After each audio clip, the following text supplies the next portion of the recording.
están? ¿Por qué no están en casa? A ver, no predico por 3 meses y de repente me toca la cerilla. Pero bueno, qué lindo es compartir la palabra del Señor, qué lindo estar juntos. Y el Señor es bueno. ¿Cuántos estuvieron el domingo pasado? Levanten su mano. Muy bien. Algunos faltaron, pero vamos a hacer un pequeño resumen. Pero antes de empezar, quiero preguntar, ¿cuáles son los pilares de la iglesia? Vamos mejorando un montón, ¿eh? A fin de año lo van a tener así. Pero Dios es bueno, Él es bueno. ¿Qué te parece si levantás tus manos un momento y repetís después de mí, Señor? Prepara mi mente, mi corazón para recibir todo lo que proviene de ti. Señor, quita toda distracción.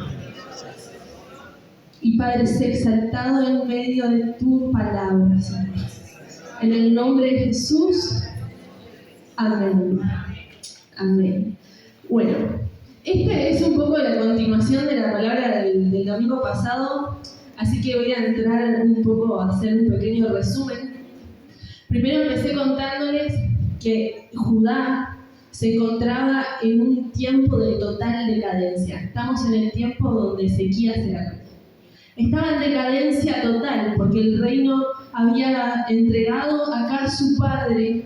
Estaba totalmente en una realidad política, en desventaja, porque para poder defenderse de los enemigos que en ese momento eran el reino del norte, ¿se acuerdan que les conté que se habían dividido los reinos? Y también había otras potencias que estaban en contra de Judá, entonces él había hecho alianzas que no eran buenas para él. Entonces políticamente se encontraba en un momento de tensión. También económicamente se encontraba, porque para hacer estas alianzas no era gratis, entonces había tenido que pagar. Entonces habían subido los impuestos, habían vendido y entregado cosas del templo, y lo último es que estaban en una realidad espiritual totalmente alejada de Dios, porque habían cerrado el templo de Dios. Dice que había dejado que el incienso dejara de quemarse, las lámparas se acabaran y cesaran los holocaustos, que era la forma en que ellos se relacionaban con Dios. El domingo pasado vimos qué significaba cada cosa, pero en ese momento fue en que Acaz se volvió rey. Acaz, quiero todavía no, pero en 1 Crónicas 29:10 dice que fue el versículo clave del domingo pasado, dice: ahora pues yo he determinado hacer pacto con Jehová, el Dios de Israel. Eso dijo Ezequías.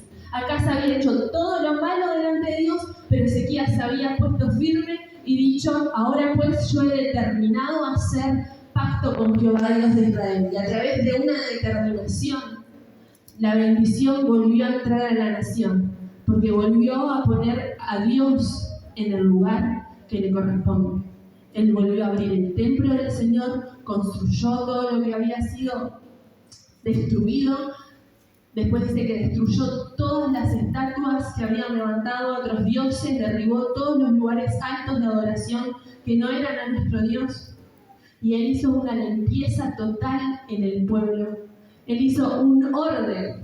Entonces volvió el orden correcto y en el lugar donde ya Dios no estaba, volvió a reinar la presencia de Dios.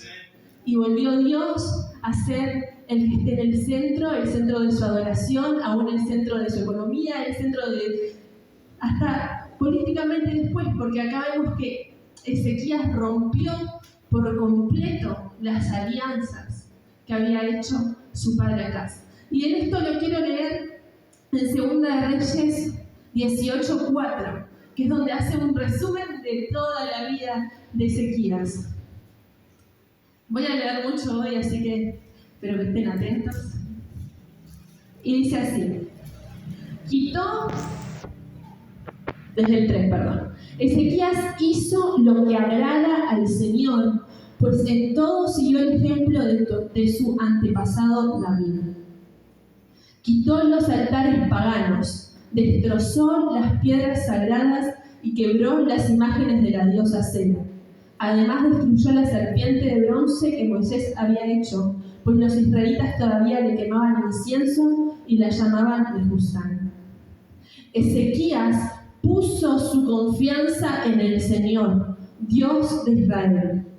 No hubo otro como él entre todos los reyes de Judá, ni antes ni después. Se mantuvo fiel al Señor y no se apartó de él, sino que cumplió los mandamientos que el Señor le había dado a Moisés. El Señor estaba con Ezequías y por tanto este tuvo éxito en todas sus empresas. Y se rebeló contra el rey de Asiria y no se sometió a él. El rey de Asiria había sido un rey de su padre y su alianza. Entonces imagínense esto. Dice que en el primer año de su reinado, él entra y empieza a hacer todo este cambio. Todo lo que se había dejado por años, él dice no. Y en Crónicas nos entra un poco más profundo. Y dice que cuando empezaron a construir esto de vuelta, es decir, vuelvan al templo, volvamos a Dios, ellos invitaron también a sus hermanos del reino del norte, que muchas veces habían estado en contra de ellos, pero los invitaron. Dice que ellos se reían y se burlaban de ellos. Ellos negaron, no quisieron formar parte. Entonces, en el primer año, el rey Ezequías hace toda esta reforma y Dios vuelve a estar en el centro. Y en el cuarto año del rey Ezequías, dice que Asiria va y toma el reino del norte, los que habían negado seguir al Señor. Dice que toma las ciudades. Y quiero que pongan un mapita, perdonen que esta parte es media de historia, pero después vamos a ir más profundo en la palabra. Y en el mapita vamos a ver lo cerca que estaba el reino del norte y el reino del sur. El reino del norte, Israel, es la parte celeste de arriba, y el reino de Judá es la parte amarilla o mostaza de abajo, que es donde estaba siendo rey Ezequías. Entonces, este peligro estaba siendo muy cerca de su tierra. Los reinos, o sea, Siria, siendo una gran potencia, había tomado el reino de Israel y había tomado las grandes ciudades. El reino que antes había negado a Dios ahora estaba siendo acechado. Y dice que después, 2 años después, Israel, o sea, el reino del norte, fue totalmente tomado y todo el pueblo fue llevado cautivo. Samaria cayó y con ella cayó todo el reino del norte. Todo el reino del norte fue llevado en exilios y sus tribus se diluyeron en otras naciones. Y eso es parte de la historia. 10 tribus se diluyeron entre las naciones. Dejaron de tener su lugar de pertenencia, dejaron de estar arraigados en su tierra porque ellos no quisieron volverse a Dios. Pero cuando ven pasar esto todo en el reino del norte, pero el reino del sur estaba en paz. Estaba tranquilo, había puesto todo en orden, el Señor estaba reinando y estaba todo tranquilo. Desde el primer año hasta el año 14 del rey Ezequías como rey, todo fue paz y tranquilidad. Y en el año 14, el rey de Asiria quiere sitiar también Judá. Entonces a veces nos pasa que podemos pensar, bueno, Señor, he tomado decisiones, he dejado cosas atrás, he puesto mi casa en orden, te he puesto de vuelta como el primero, como el único, Señor, he dejado atrás las cosas que por años he cargado, Señor, yo sé que tú me perdonaste mis pecados y yo no quiero volver a esos caminos, no voy a seguir siendo esclavo. Empezamos a transitar un camino de libertad y de orden, pero de repente aparece un enemigo. Esto es lo que pasó. A veces pensamos que por estar siguiendo a Dios con todo nuestro corazón no van a pasar problemas, pero van a pasar. La Biblia dice que vamos a pasar por diversas aflicciones. La Biblia dice, eso lo vamos a pasar. Pero la Biblia también me encanta porque nos enseña cómo pasarlas, cómo atravesarlas y cómo salir victoriosos de ellas. Entonces, en el año 14 del rey Ezequías, Asiria llegó el primer enemigo después de todo ese orden, Asiria. Un enemigo externo. Quiso venir a presionar, quiso venir a que entre la duda, a que pierdan la fe, a que vuelvan atrás. Eso fue lo que hizo Asiria. Y voy a leer un poco. En el versículo 13, capítulo 18, dice: en el año 14 del reinado de Ezequías, Sennacherib, rey de Asiria, atacó y tomó las ciudades fortificadas de Judá. Entonces Ezequías le envió este mensaje al rey de Asiria, que se encontraba en Laquis. He actuado mal, le dice. Si te retiras, te pagaré cualquier tributo que me impongas. El rey de Asiria le impuso a Ezequías, rey de Judá, un tributo de 9.900 kilos de plata y 990 kilos de oro. Así que Ezequías le entregó a Sennacherib toda la plata que había en el templo del Señor y en los tesoros del palacio real.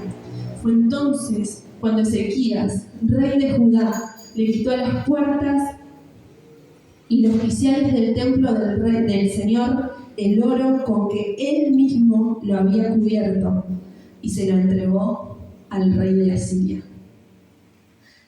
Y yo leyendo esto me da mucha tristeza, en verdad, porque él quiso volver atrás ante este peligro, ante este enemigo que se estaba acercando. Lo primero que nació fue una reacción humana. Lo que primero que hizo Ezequías fue confiar en un acuerdo humano antes de confiar en Dios. Esa fue su primera reacción. Ezequías no hace tratos porque sea malo, hace tratos porque tiene miedo.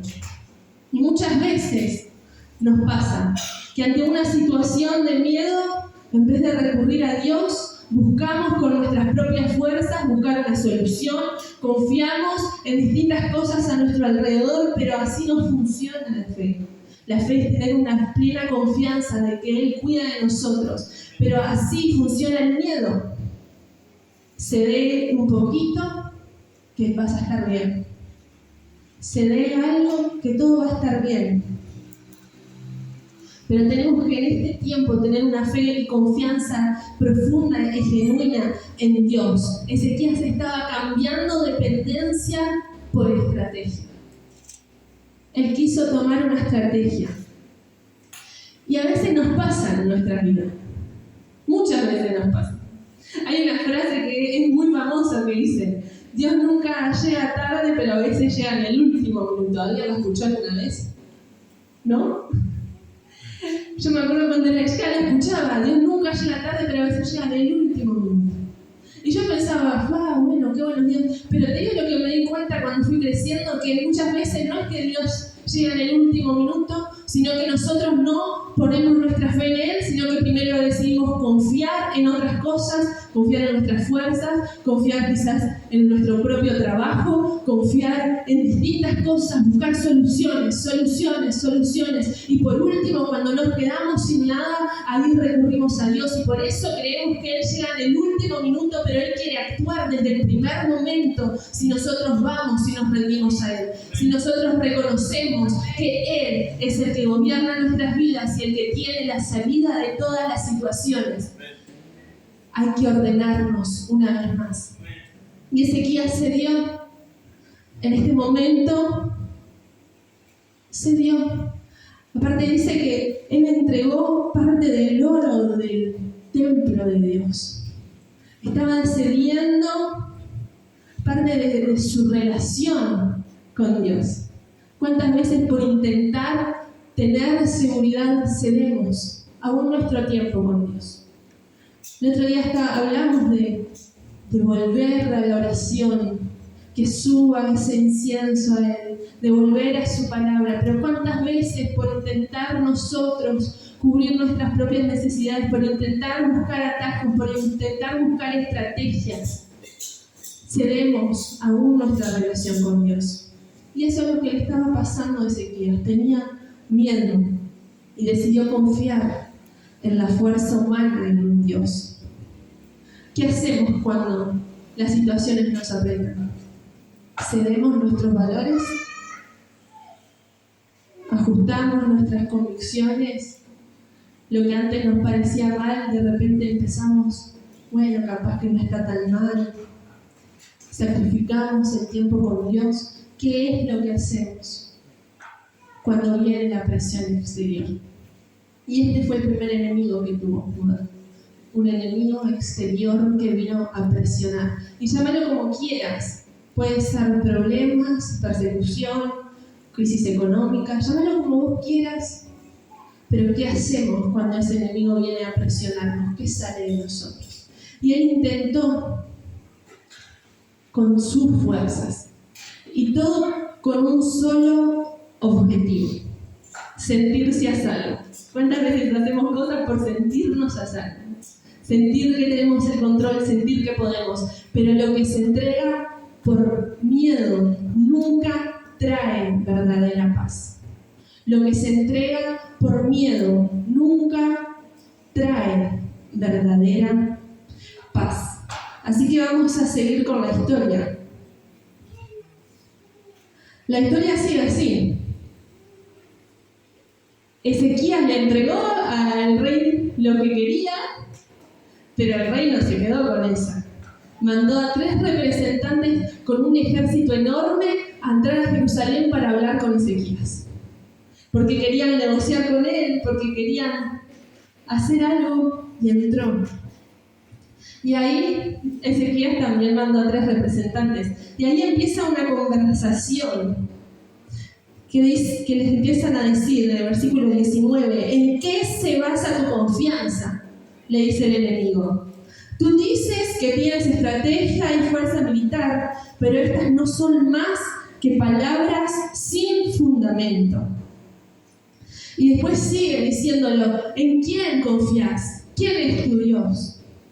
Y se quedan tan descolocados los que mandó a Ezequías que le dicen: no, por favor, hablanos en otro idioma, que el pueblo no entienda lo que vos estás diciendo.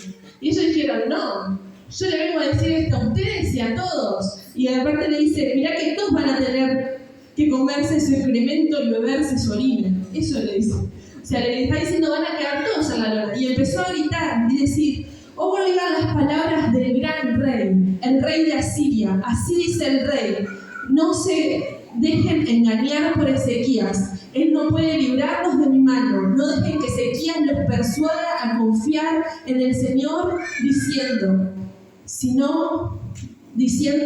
duda el Señor nos librará. Esta ciudad no caerá en manos del rey de Asiria. No le hagan caso a Ezequías. Y empezó a hablar mal de lo que él decía. Y después sigue: ríndanse, vengan conmigo, hagan las paces conmigo. De este modo cada uno podrá comer de su vid y de su higuera y beber agua de su propio pozo hasta que yo venga y los lleve a un país como el de ustedes, país de grano y de mosto, de pan y de viñedos, de aceite de oliva y de miel. Así vivirán en vez de morir. No le hagan caso a Ezequías, que los quiere seducir cuando dice: el Señor nos librará. ¿Acaso alguno de los dioses de las naciones pudo librar a su país de las manos del rey de Asiria? ¿Dónde están los dioses de Hamat y de Arfad? ¿Dónde están los dioses de Farvashim, de Gená y de Ibá? ¿Acaso libraron a Samaria de mis manos? ¿Cuál de todos los dioses de estos países ha podido salvar de mi mano a su país? ¿Cómo entonces podrá el Señor librar de mis manos a Jerusalén? Pero el pueblo permaneció en silencio. Después de intentar con una forma humana, no pudo. Y vino el enemigo y empezó a sembrar la duda. Porque hay que entender algo: Ezequías confiaba en Dios, porque ahí dice: ¿en quién está puesta tu confianza? ¿En el Señor? Pero él mismo se había dejado llevar. Entonces muchas veces nos pasa lo mismo a nosotros. Tenemos nuestra confianza en Dios, pero la tenemos repartida en distintas cosas, distintos lugares, distintos auxilios. Y la tenemos repartida. Cuando Dios quiere ser la fuente de nuestra confianza, Él quiere ser que nos libere, porque es el único que lo puede hacer. Y cuando Ezequías dudó, ahí vino el pueblo, los representantes del otro y se levantó y empezó a decir: ¿quién es tu Dios? ¿Cómo vas a confiar en Él? ¿A usted parece? ¿Cuántas veces pasa? Que nuestra mente quiere venir como son los enemigos. ¿Quién es tu Dios? ¿A vos te parece? Si no te pudo librar antes, mirá al lado, no lo pudo librar, a vos te va a librar. Eso es lo que estaba haciendo el enemigo, dejando que empiece a entrar la duda en el corazón. ¿A vos te parece que contigo va a ser diferente si son todos iguales? Eso quiso hacer el enemigo, poner en duda la confianza que tenían. Así que hay que estar atentos en esto. Muchas veces puede ser que nuestra fe se haya repartido, como digo, pero hermanos, es momento de pararnos y mirar en quién confiamos. Y cuando la duda quiera entrar en nuestro corazón, rechazarla en el nombre de Jesús y que no tenga lugar. Porque esa es una estrategia que ha usado el enemigo desde el principio. ¿Acaso no les hizo acordar el huerto del Edén cuando la serpiente le dijo a Eva: comé, no van a morir? Lo mismo, le traía otras soluciones que no venían de parte de Dios. Le decía: vengan conmigo, van a tener su propio lugar más adelante, amíense conmigo. Pero no, el Señor es nuestro refugio, Él es nuestra fuerza, Él es nuestro rescate, y eso tiene que estar firme en nuestra mente y en nuestro corazón. Y la duda quiso volver a entrar, pero acá es cuando empieza a ocurrir algo diferente. En el versículo 19, uno dice que cuando el rey Ezequías escuchó esto, se rasgó las vestiduras, se vistió de luto y fue al templo del Señor. Se rasgó las vestiduras, se vistió de luto y fue al templo del Señor. Para la cultura hebrea, el rasgarse las vestiduras no era algo simbólico liviano, era una señal extrema. Rasgarse las vestiduras era un dolor profundo, pero les digo lo que significaba: era crisis sin solución humana.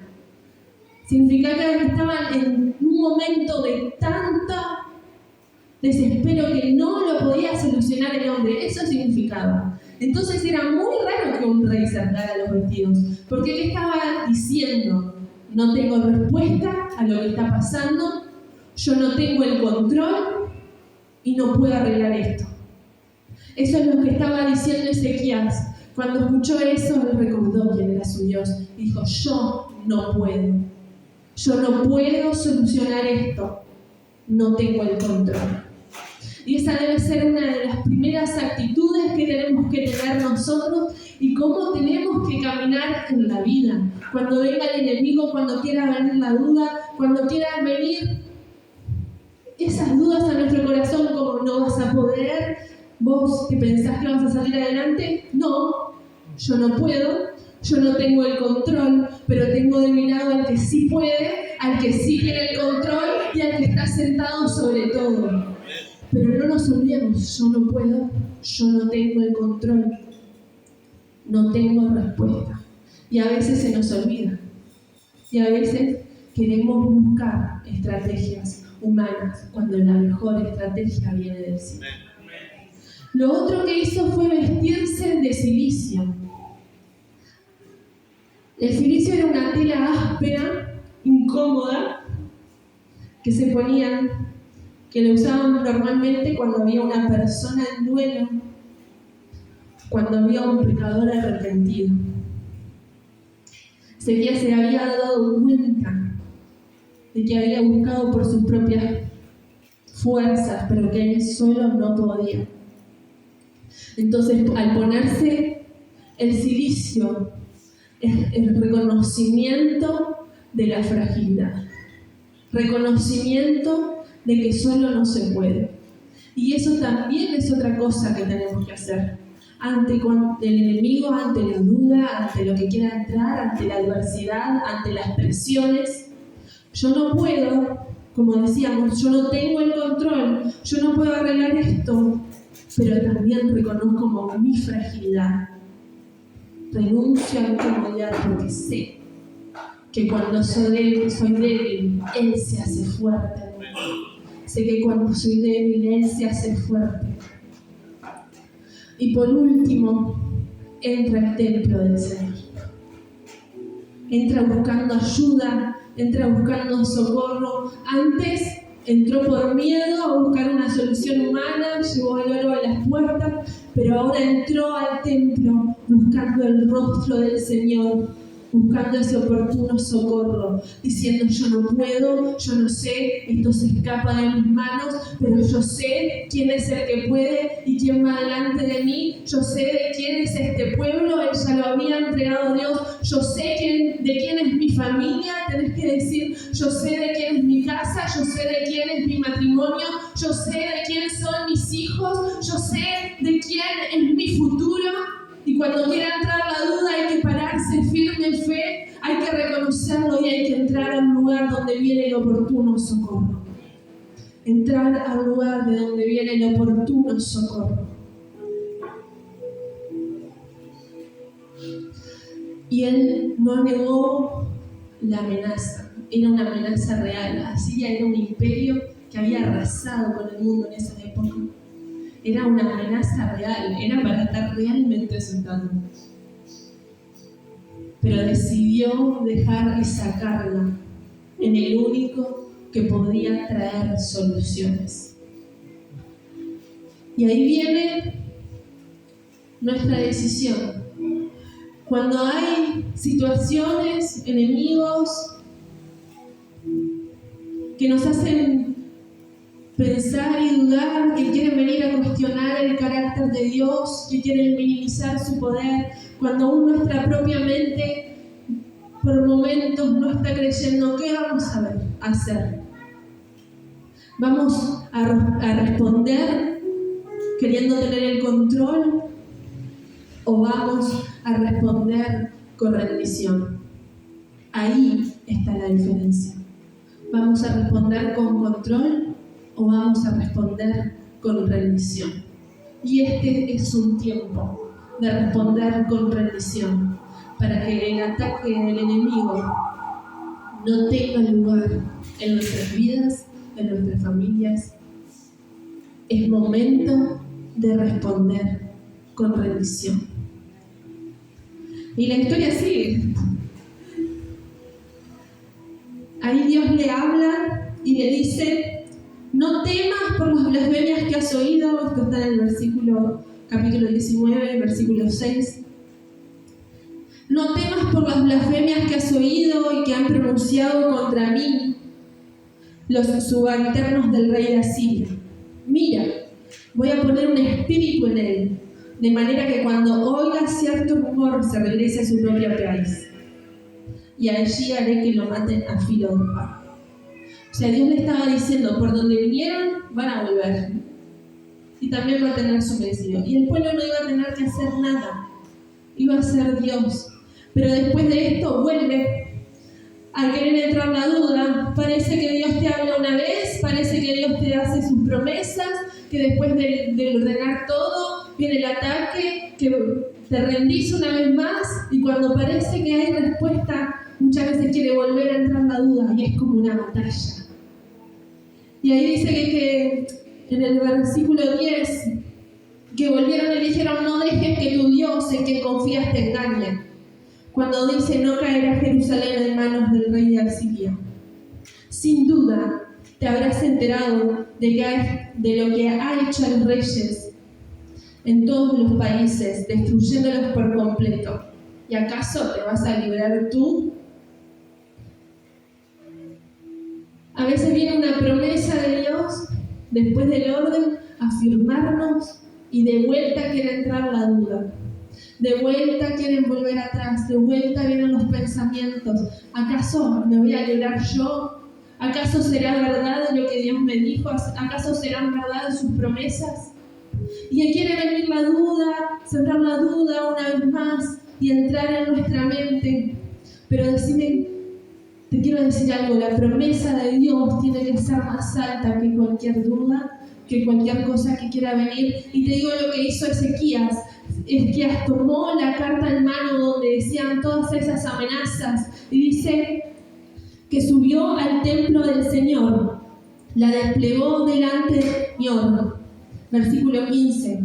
Y en su presencia oró así: Señor, Dios de Israel, entronizado sobre los querubines, solo tú eres el Dios de todos los reinos de la tierra. Tú has hecho los cielos y la tierra. Presta atención, Señor, y escucha. Abre tus ojos, Señor, y mira. Escucha las palabras que Sennacherib ha mandado decir para insultar al Dios viviente. Es verdad, Señor, que los reyes de Asiria han asolado todas estas naciones y sus tierras. Han arrojado al fuego sus dioses y los han destruido, porque no eran dioses, sino solo madera y piedra, obra de manos humanas. Ahora pues, Señor y Dios nuestro, por favor, sálvanos de su mano, para que todos los reinos de la tierra sepan que solo tú, Señor, eres Dios. Para que todos los reinos de la tierra sepan que solo tú, Señor, eres Dios. Entonces, cuando la duda quiera venir una vez más, cuando las mentiras quieran venir una vez más, metete en su presencia y desplegala delante de él. Eso fue lo que hizo Ezequías. Y empezó a exaltar y ver quién era su Dios.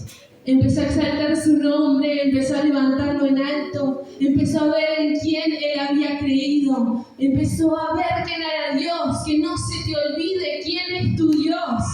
En el medio de cualquier circunstancia, que no se te olvide quién es tu Dios, y si es necesario, metete en su presencia y empezá a contemplarlo, empezá a decir esas palabras de adoración a Él, y mientras estamos con Él, esa realidad se empieza a hacer verdad en nuestras vidas, y empezamos a recordar todo lo que ha hecho, todo lo que es, y ese es nuestro Dios, ese es nuestro Dios.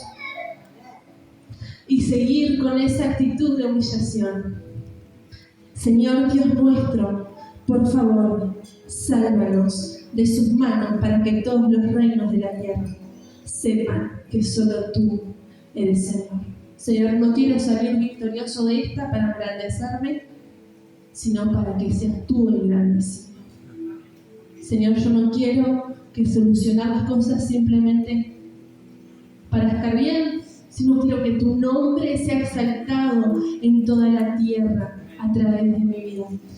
Y eso es lo que hizo Ezequías después.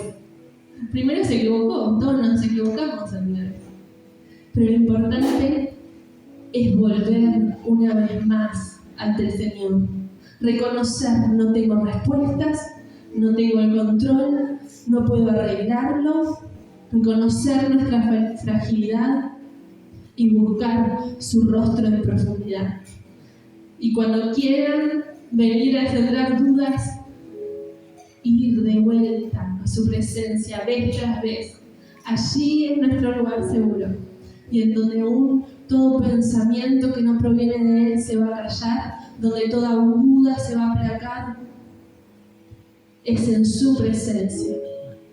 Volvamos a entrar confiadamente ante el trono de la gracia, porque hay oportuno socorro, hay amor, hay misericordia en su presencia.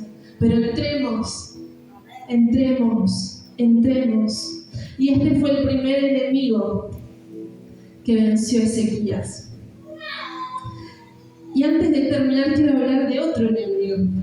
Va a ser el último, que está unos capítulos después. Bueno, si quieren saber el final de la historia, se las cuento porque si no. Dice que esa misma noche el ángel del Señor fue al campamento de los enemigos y mató a 185.000 hombres del campamento así. Y los que quedaron vivos por donde vinieron, se tuvieron que regresar. La batalla no la ganaron ellos, ni siquiera movieron un dedo. Fue el Señor. Y a veces intentamos por nuestras fuerzas, pero nos olvidamos que tenemos un Dios que es sobrenatural. Aunque intentemos razonarlo, no vemos salidas, pero tenemos un Dios que puede hacer lo imposible como Él quiera. No te olvides quién es tu Dios. Es un Dios que puede hacer lo imposible. Ese es nuestro Dios. Después de toda esta gran victoria, dice que Ezequías tomó fama en toda la región, porque imagínense, nadie había podido vencer a los asirios. Y Ezequías sí, el Dios de Ezequías. Pero él tomó gran estima alrededor. Y en el medio pasa lo que predicó Fede otra vez, que el Señor le dijo: ordena tu casa porque vas a morir. Ordena tu casa porque vas a morir. Dios le regala esos años de vida, pero de repente viene otro enemigo. Y quiero hablar de esto también porque es un enemigo encubierto, como que entra en secreto. Asiria vino con todo su ejército, pero este es otro enemigo. Vino como disimuladamente. Babilonia. Dice en el capítulo 20, versículo 12: en aquel tiempo Merodach Baladán, hijo de Baladán, hermosos nombres si alguien está buscando, rey de Babilonia, le envió cartas y un regalo a Ezequías, porque supo que había estado enfermo. Ezequías se alegró al recibir esto y le mostró a los mensajeros todos sus tesoros: la plata, el oro, las especias, el aceite fino, su arsenal y todo lo que habían ellos. No hubo nada en su palacio, ni en todo su reino, que Ezequías no les mostrara. Entonces el profeta Isaías fue a ver al rey Ezequías y les preguntó: ¿qué querían esos hombres? ¿De dónde vinieron? De un país lejano, respondió Ezequías. Vinieron a verme desde Babilonia. ¿Y qué vieron en tu palacio?, preguntó el profeta. Vieron todo lo que hay en él, contestó Ezequías. No hay nada en mis tesoros que no le haya mostrado. Entonces Isaías les dijo: oye la palabra del Señor. Sin duda vendrán días en que todo lo que hay en tu palacio y todo lo que sus antepasados atesoraron hasta el día de hoy será llevado a Babilonia. No quedará nada, dice el Señor.